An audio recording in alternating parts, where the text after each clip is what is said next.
आज म तपाईलाई 3टा प्रश्न गर्न चाहन्छु। यदि तपाईको फोन एक दिनलाई बन्द भयो भने के तपाईको व्यवसाय चल्छ? यदि तपाई एक हप्तालाई बिदामा जानुभयो भने के तपाईको सबै अपरेसन सामान्य रूपमा नै चल्छ? यदि कोही अपरेसनल इन्चार्ज या म्यानेजर बिना तपाईलाई 2 महिना बाहिर बस्नु पर्यो भने के तपाईको बिजनेस आफै चल्छ? यदि यी प्रश्नहरूको उत्तर हुँदैनमा छ भने सायद तपाई आफ्नो व्यवसायको मालिक होइन, आफ्नो व्यवसायको सबैभन्दा व्यस्त कर्मचारी हुनुहुन्छ।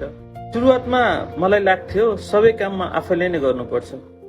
ग्राहकसँग आफै डिल गर्ने, निर्णय आफै लिने, समस्या आउँदै गर्दा त्यो समस्याको समाधान पनि आफै खोज्न थाल्ने।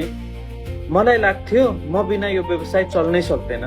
त्यो बेला मलाई लाग्थ्यो सायद त्यो मेरो आफ्नो महत्त्व हो मेरो व्यवसायको लागि। तर मैले एउटा कुरा बुझेँ, मेरो सबैभन्दा ठुलो कमजोरी त्यही नै रहेछ।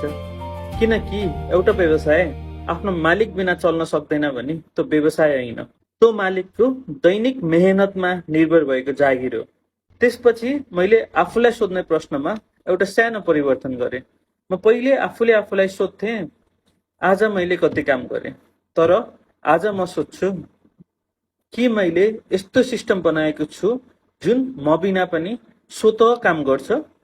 यो 2टा प्रश्नले मेरो सोच बदलिदियो। व्यवसायको लक्ष्य आफूलाई इरिप्लेसेबल बनाउनु होइन, यस्तो किसिमको बिजनेस बनाउने हो जुन तपाईको एब्सेन्समा पनि स्वतः चल्छ। यस्तो किसिमको सिस्टम बनाउने हो जुन तपाई बिना पनि स्वतः लङ टर्म चल्छ। किनकि जुन दिन तपाईको बिजनेस आफै चल्न थाल्छ त्यो दिन बल्ल तपाईले व्यवसाय गर्न थाल्नुहुन्छ।